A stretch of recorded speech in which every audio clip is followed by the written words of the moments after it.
Welcome to another episode of the Walk Foundation's College Football Playoff podcast series. Today we're in Tuscaloosa, Alabama, with our guest, Wilkin Formby. Welcome to the show, Wilkin. Yes, sir. It's an honor to be here.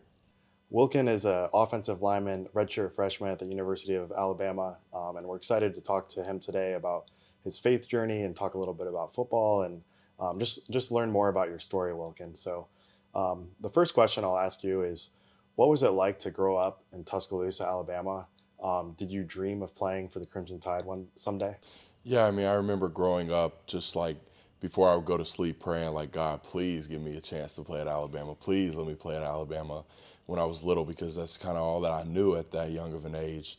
We would go to the games, and my granddad, he played here as well. So just having that in my family, and just like I said, growing up, coming to the games. And my dad taught me a long time ago when I was little about like the importance of goals and having goals, and not just having them, but actually acting on them. And so I would have a little notebook that he showed me, and I would write down my goals as if they've already happened. And so I'll be like, God, thank you for allowing me to hit a home run in my next baseball game, because I was little. But I also remember I wrote, God, thank you for allowing me to play football at the University of Alabama. And I was probably 10 years old. And I would just pray about it and think about it. And then as I got older, I realized there were a lot of great places out there. And I was just thankful that God put it on my heart to come here. Yeah, I was just going to ask, because like you were a four-star recruit and you're getting offers from some of the biggest programs in the country. Was there any part of you that, like, when you're getting those offers, you're like, hey, maybe I could go somewhere else? Or were you like, the more you kind of went to those schools or saw them, that made you want to stay home?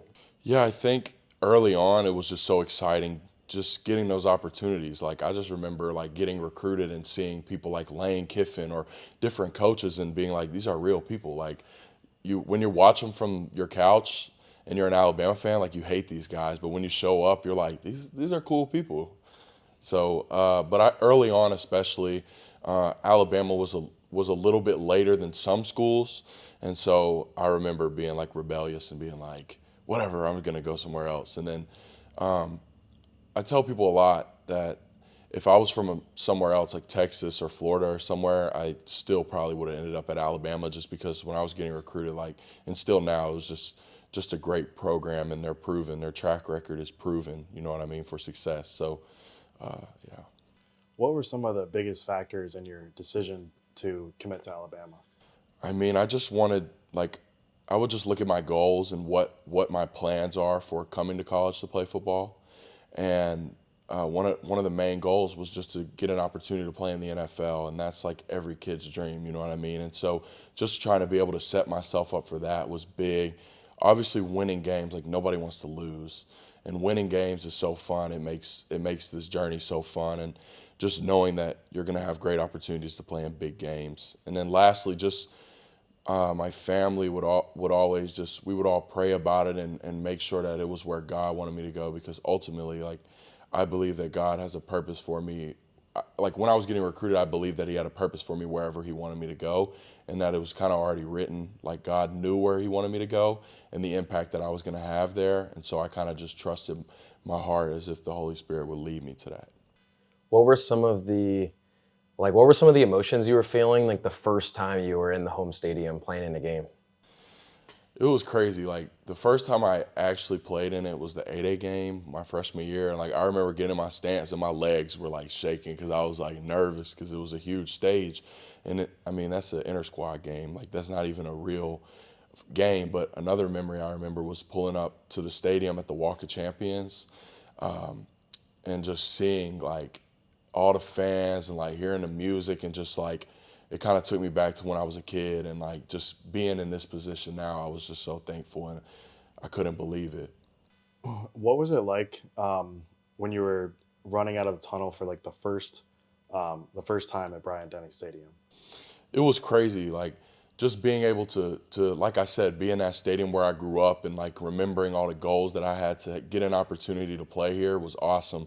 I was just so thankful to do that. But last week at the Iron Bowl, like I remember running out and being like, oh my God, like I couldn't believe it. And that was like, I'm a sophomore now, you know what I mean? And I still couldn't get over it, just because what a wonderful opportunity I have here. Yeah, and so you speak a little bit about just the environment of like a home football game, and how would you describe the culture here at Alabama? I just think that there's such a strong culture for success, and like you hear about like the standard that's set in place. Like there's a standard to be the best in everything that you do. The standard to be at the top, at the best, just to dominate. Like when we're in the locker room about to come out on the field, it's like there's no doubt. Like we just are ready to go dominate. Like that's kind of the vibe that you get in that locker room, and everyone's just like they're just ready to go out there and hit someone else. You know what I mean? Yeah, and so like you talk about like the culture of like we're expected to come out here and dominate, and part of like going to Alabama is you're going there with all of like the top recruits in the country. What's like the pressure like, just like getting into a locker room in Alabama where everyone was just the stars back in high school? Yeah, there's definitely a pressure, and like the thing that hit me was like I wanted to like hit the ground running. I didn't want to be this guy that like just like got dragged along and like wasn't prepared. So like going into that, like in high school, transitioning into college, like I just wanted to make sure I could do whatever I could do to be ready for that. But the competitive nature is what probably one of the main reasons for our success. Just being able to compete that much at practice. You mentioned the power of prayer earlier and how prayer was such a big part of your life as a child and such a big piece of you reaching your goals. At what point did you come to know Jesus? Yeah, I think I grew up in a family that kind of revolved around Jesus, and we all kind of focused on our relationship with God and things like that. But you don't get saved just because your family believes that. And so, as I got older, I had to take responsibility of that, and I mean, I don't know the exact age, but I just remember like getting baptized at a young age and like believing what Jesus did. But as I got older, I realized that it's not just about believing what Jesus did. Like that's the first step, and that's the most important step because that's you getting saved. But taking it upon yourself to go and build a relationship with Jesus and things like that. I think too, like as you get older, you start to realize more and more how much you need him more to rely on him. Because at a young age, you're kind of like, oh, like everything's just kind of sunshine and rainbows. But once you start getting hit with some adversity and you get older, you're like, wow, like it makes me realize just how much I need the Lord, and because He's so good. Have you really just looked to Him a lot and leaned through Him? Have you really looked at Jesus and just to lean on Him through some of the valleys? No doubt. I mean, I just remember like even earlier on in the season, like I had a rough start and I didn't play as well as I wanted to in one of the first games, and like I just remember, or the second game, and I just remember like it just kind of felt like everyone was turning on me, and like I went home that night and like people are texting me like all this hateful stuff, and like I just remember like being like still feeling secure, like because at the end of the day, like it's not necessarily about your performance at the end of the day. Like I'm still saved and like I'm a child of God, and that's what's important too. Like I want to go out and do the best that I can, but like some days you're not going to have your best day, and some days at practice you're not going to have your best practice, and whatever you're doing someday it might not go the way that you want, but just being able to have that foundation and kind of fall back to that you can depend on God. So what I'm hearing a little bit is that when things are going to go wrong in your football career, things are going to not go your way. What's some of the dangers of like finding all of your worth in like the outcomes on the football field rather than like a foundation in Jesus? Yeah, I mean, like it says in the Bible, like having your foundation on like shifting sand and things like that. Like if you put your foundation in like a job or a relationship or a promotion or whatever you're putting your everything into, and that kind of becomes your God at the end of the day. And like if you're putting it on something that's man-made and and you can't stand a chance to putting it on God and a firm rock, like God's not going to change. He's not going to shift. Like there's going to be ups and downs in a normal life and normal day activities. But like if you find your identity in Jesus, then it'll be okay, you know? There's a lot of players that we interview across the country where they might be a junior or senior in college, and for the first time, like they're realizing that their whole life, their identity was in football, but football had let them down, and so it created so much brokenness. And so I think it's just going to serve you really well, as a as a sophomore, early in the season, for you to just acknowledge like, man, I don't have to like put my worth into like pleasing man. Yeah. I need to please the Lord. But one thing that's very interesting about that is like a lot of people think that's like a one-time thing, but that's like something you can do every day. Like people say like put like at Alabama, like we'll have small groups and we'll fellowship and talk about God. And one of my mentors, he'll tell me like, you got to put Jesus and put God on the throne every single day, or like even moments of your day.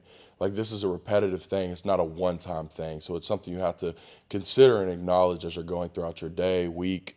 You know what I mean? It's not just wake up and that's what it is. Oh yeah, you're exactly right. And one thing about our God is that he is perfect, but he can be a jealous God, and you know he wants all of us. He doesn't want one foot in, one foot out. Yeah. He wants all of us, and when we give that to him, you know he promises that he will provide us with what we need. And it's not always what we want, and it might not always be what we're dreaming of, or we might not be able to accomplish all of our goals. But like you said, at the end of the day, we can have peace and knowing that we're his, and that he sent his only son to die on the cross to save us of our sins. And you know, we know that we don't deserve that, but it's an amazing blessing, and it you know really can drive us to live for him. No doubt. And you talked a little bit about just like every day choosing Jesus and every day choosing to follow him. What are some of the ways that you choose Jesus on a daily basis, or even just some of like the disciplines that you have to stay close to the Lord? Yeah, I think like this kind of goes back to something, it's not every day necessarily, but like before the games and like even before practice sometimes, but especially before the games, like I would say like, God, whatever you want to happen, like whatever you have in this situation, whatever your will is, like just whatever you want to have done, then just go let that happen. And then after the game or after practice, like I have nothing to be upset about, because I know that like whatever God intended was what happened. And that's like something that I've really grown to do this year, especially as I've gone through some ups and downs, just saying, God, whatever you have for me today, like let that be. And then when it's all said and done, I have no one, I can't point fingers at anyone. I can't be upset about anything, because I know that God's in control and that's what he wanted to happen. Football is a tough and often violent sport. So what is it like to be in the locker room as a Christian at Alabama? I think it just is, I think your actions speak a lot louder than your words. And so like somebody who's just like always talking about like how much they love Jesus and how much they believe in Jesus, but they're not really acting like they do, and they're not being set apart like God calls us to be. I think that just being able to act that out is far greater than trying to convince people with your words, and just trying to be set apart. But like at the end of the day, like there's no place for judgment or no place for like, I mean, this guy says he's a Christian, but he doesn't do this. Like there's no place for that either. You know what I mean? Yeah, absolutely. And you know, we have to answer to the Lord, and you know, it's not our position to be the judge. He's the one perfect judge. Yeah, he is. And I was just thinking, like, you play offensive line, and it's a position that you have to get in a mindset like where you got to be so physical, you got to be aggressive. And how do you kind of balance the emotions of like going out there and being aggressive and like just that mindset with also like you know, keeping like that love and like in a way like that love for your enemy in there at the same time? I think it goes back to like God and the Bible, just saying like, in everything that you do, like do it for me, like do it to the best as if you're serving me. So like a guy who's in charge of FCA at Alabama, like he told me like, you should think of it as that, like you're serving God by giving good effort, by straining, by literally trying to bury the guy in front of you, because that's your job. You know what I mean? That's the task at hand, to move this guy from where he doesn't want to go. And so by me doing that to the best of my ability is just doing nothing more than honoring God. And like one of my mentors, he used to play at Alabama, but he was like, whenever you break the huddle and you walk up to the ball, like you should just think in your head like that this is an act of worship, like because you're like giving so much into it, so much effort. Agreed. One thing that you've mentioned a few times is your mentors, and I think it's so cool that at a young age that you have mentors, because I think that's one thing that might get lost for young people is that opportunity to learn from people that are older and might have a little bit more wisdom. So can you speak to the importance of mentorship and some of the impact that your mentors have had on you? Yeah, I mean, I think God moves and works through people. And I think he's going to use relationships and other people's experiences to try to influence other people. So I think like in my own way, like I can try to be a mentor to someone else, but like I have so many people that I would consider mentors to just help me get to this place. And I think that just you just have to be receptive to what they're saying and and like I said, I think God speaks through other people a lot too. You're not just gonna hear God's voice all the time, but you can see it through other people and what they're saying and their actions as well. And just being able to learn from other people who are successful. Hmm. Yeah, and mentorship can be, a lot of times we think of it as like, oh, that's a pastor who mentors you, or, but also like you can even have like real like teammates on your football team that you really lean on and to really grow your faith. What are some like? Are there any teammates or in your life, or are people in maybe in a Bible study or things like that that grow your faith? Yeah, there are, and like especially like Tim Keenan, he plays defensive line for us, and I think ever since I got here, like as far as I can think back to being at Alabama, like he's been a mentor to me, just illustrating his faith and kind of taking charge. Like I was a freshman, and like I was vulnerable to see like what older guys on the team were doing, and like he kind of took charge and like took me under his wing a little bit and was like he started a Bible study and invited me and a bunch of guys, and then another person is Scotty Hollins. He works for FCA basically at Alabama, and I have an opportunity to meet with him every single week, and I mean, he just hears me out, hears my heart and what I'm going through, and he does a great job giving me advice that points back to the Word and how to get through these experiences. And he's a big mentor to me as well. I was just thinking, like, before a game, what do you pray about? I just pray. First, I just pray for protection, that God will protect me. But I actually I go out, we walk out of the tunnel onto the field to stretch and stuff. Like we're in street clothes in our like Alabama gear, and the offensive line like walks around the field, and like I'll pray as I walk around the field that God will just he'll guide me and lead me through this game, and he'll just give me like supernatural strength and favor while I'm playing, and he'll just keep me safe and protected. And then as I go in the locker room, right before I go on the field, I'll just look at a few verses and pray over them, because I think that's important. Like God gives you scriptures for a reason, and there's power in that. And so I'll read the scriptures and pray through them right before I go on the field. So you mentioned earlier in the podcast that you had the opportunity to start in the first two games, and as a redshirt freshman, that's a amazing accomplishment to be able to get to that point. It's a testament to the work that you've put in. To be able to get there and to start at Alabama as a redshirt freshman is amazing. What was it like to go from that starting role to shifting to rotating into the lineup? I mean, I think at first I was just so excited, and I just couldn't wait to get an opportunity to start and to get a lot of opportunities this season. And after the game, I had a rough game, and there were some rough moments of the game in the second game. And I just, after that game, I just kind of remember like being really upset and hard on myself. But it goes back to like we said earlier, like my identity is not necessarily in football. Like I'm a football player, but at the end of the day, like I'm a child of God. And so just being able to shift my focus onto that. But I just remember having to lean on God pretty much the whole season. Like that goes back to when I was saying earlier, like I would go out on the field not necessarily knowing if I was going to get an opportunity or not, but I would just pray like, God, whatever you want to happen, just allow it to happen, so that way I'll have peace when the game's over. And just that really helped me grow, having that mindset going through it. Yeah, and I think too, like the reality is like a football team, like it's a team, and everybody everybody plays a part in it. No matter if you're, playing every single snap or you're playing 20 snaps, everyone plays a part. What are some of as a teammate, right, and wanting to be there for your teammates and just be just a positive influence on the team?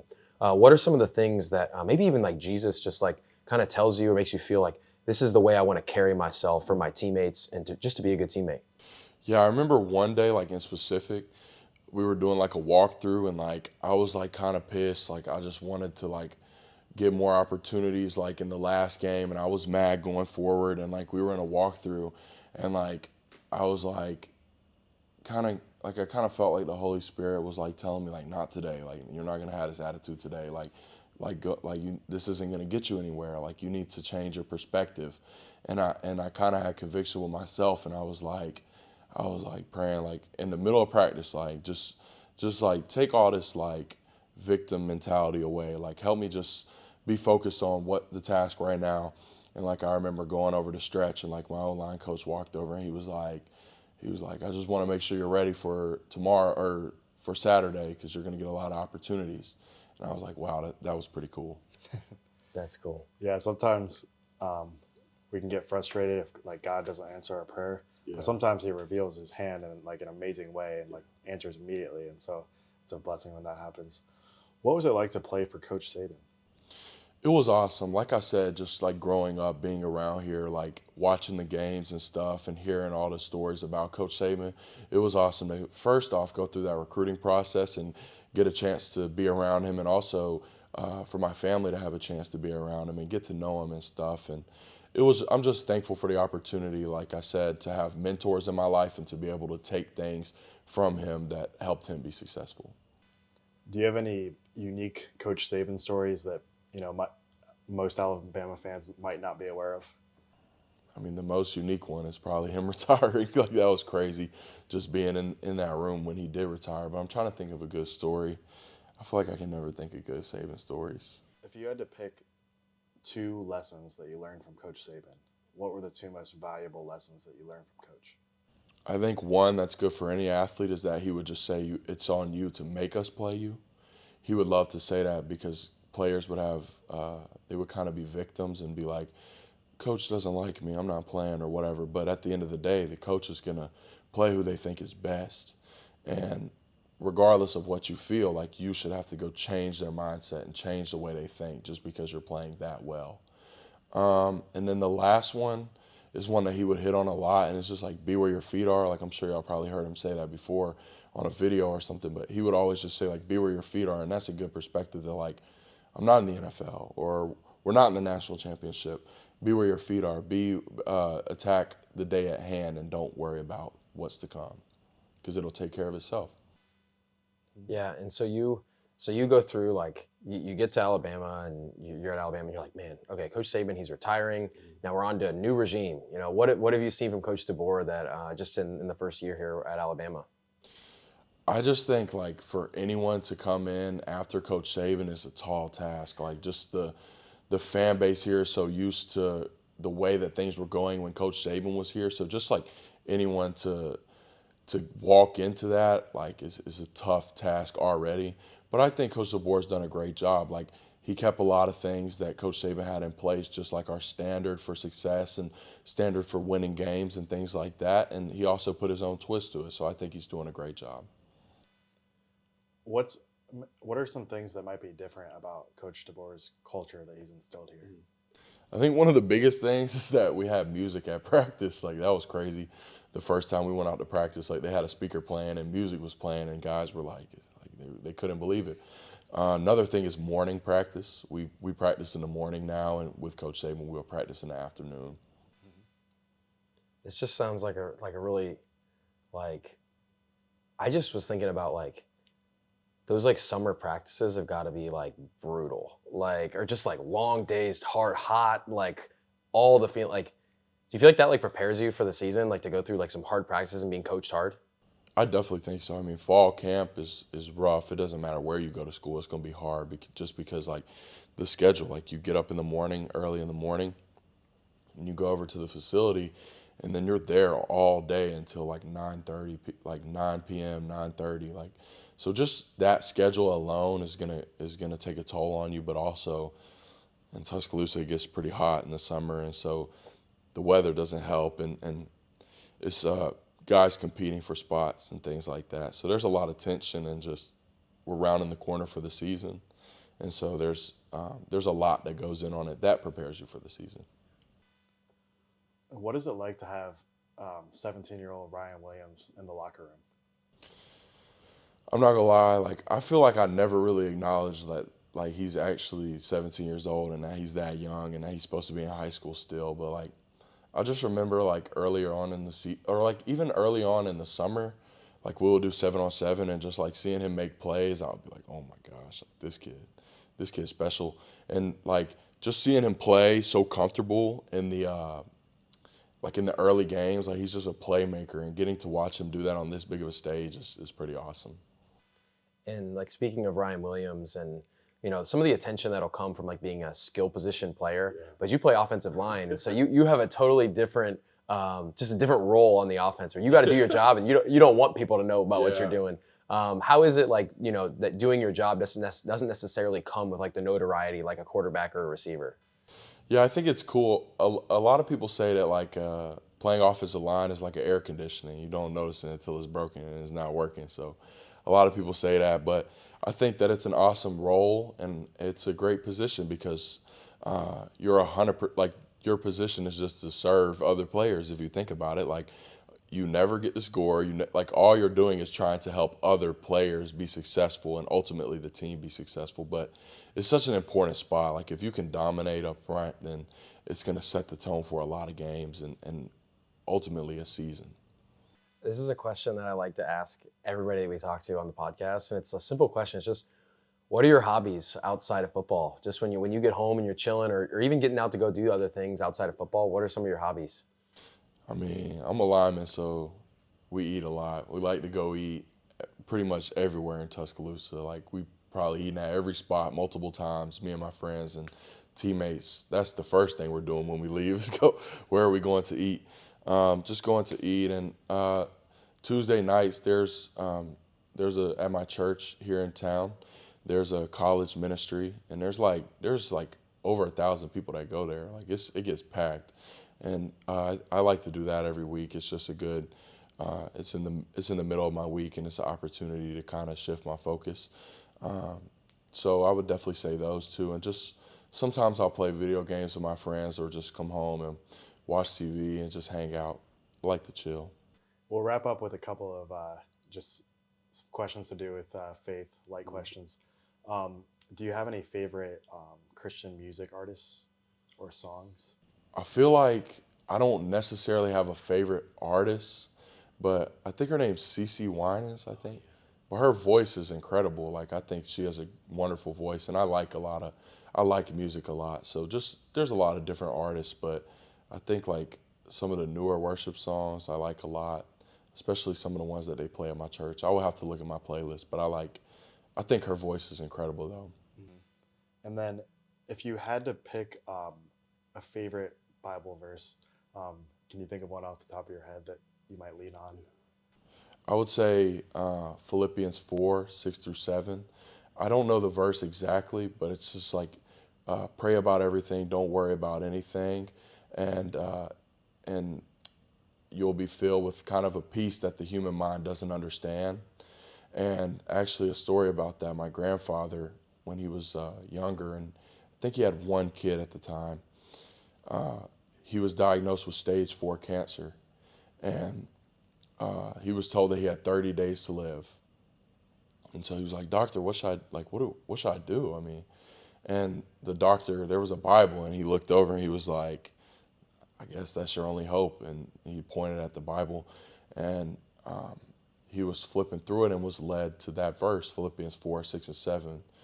And he would read it and pray, and he had this big procedure that they were going to try to do in Birmingham, and he was at home asleep, and he kept waking up with hot and cold flashes, and he kept praying about it, that like God would heal him. Like he kept thinking about that verse, and he remembered he went to the doctor the next day, And they were like, all right, like, you ready for the procedure? And he was like, I'm not doing it.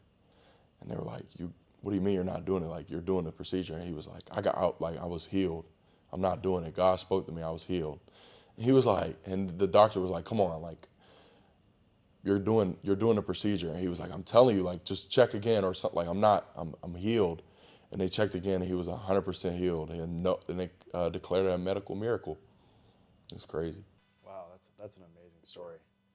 I think that's just a great testament to like, 'cause I think here, even like in America, like it can be so easy to like not think that like miracles happen, Yeah. and but they do. Like Jesus Yeah. shows up, and He will show up, and No doubt. it's just honestly where we lack faith. Like we lack faith that like the Lord can do that, and He does it. Like He's a God of miracles, and man, dude, that's amazing. Yeah. A question to kind of close us out here, William, was I was thinking like, if somebody's watching this podcast and they're just like, man, I don't really know where I'm at in my faith, or I don't really know like where I'm at with God, like, is there any like encouragement you would give them kind of in their walk? Yeah, I mean, I think the first thing you have to think of is like, think of your relationship with God like a relationship with one of your friends. You can't expect to have a tight, close relationship if you're not putting in any effort or an emphasis on growing your relationship and spending time with God, listening to worship music, reading your Bible, praying. Like, it's not just gonna come, but at the same time, like, you don't have to work and strain to have, like, for God to love you and be there for you. Like, He's always gonna be there for you and love you. But I definitely think that just taking steps to grow with the Lord is something that you will definitely want to do. So Wilkin, before we finish here, is there anything else that you'd like to share today? There's one more thing. I just think that a lot of people are around people who are Christians and they claim to be Christians, and maybe that they've done them dirty or crossed them or not illustrated what it means to love Jesus and what it means to be a Christian. And a lot of hurt people look at guys like that or people like that, and they judge Jesus based off broken people. And I don't think that's fair. I think that everyone should give Jesus a fair shot and not judge him based off a relationship that went wrong or someone that did them dirty. You know what I mean? And have you seen that in your life? And like, have you seen maybe a friend or a teammate or a family member that experienced hurt from another Christian and it might have turned them away from the faith? Yeah, I mean that's actually happened like with a couple people that I know, and like it just hurts me that like somebody that is a Christian would act in such a way that would like literally change someone's perspective on like being a Christian. Because like one of my friends in specific, like he used to train me, and like he literally told me that like he had a girlfriend and like she was a Christian, and like he grew up around Christians, but like none of them really acted like Christians, and like they were mean to him and like they would hurt him, and like, and I think that like kind of scarred him. And I just told him like, you can't let an imperfect human, you can't let that be your vision of or your view of a perfect God. Well, Wilkin, thanks so much for your time today, and really appreciate you coming on the podcast. It's been, man, just a blessing to hear your story. So thank you for coming on. Yes, sir. I'm very thankful for this opportunity, and I appreciate you guys.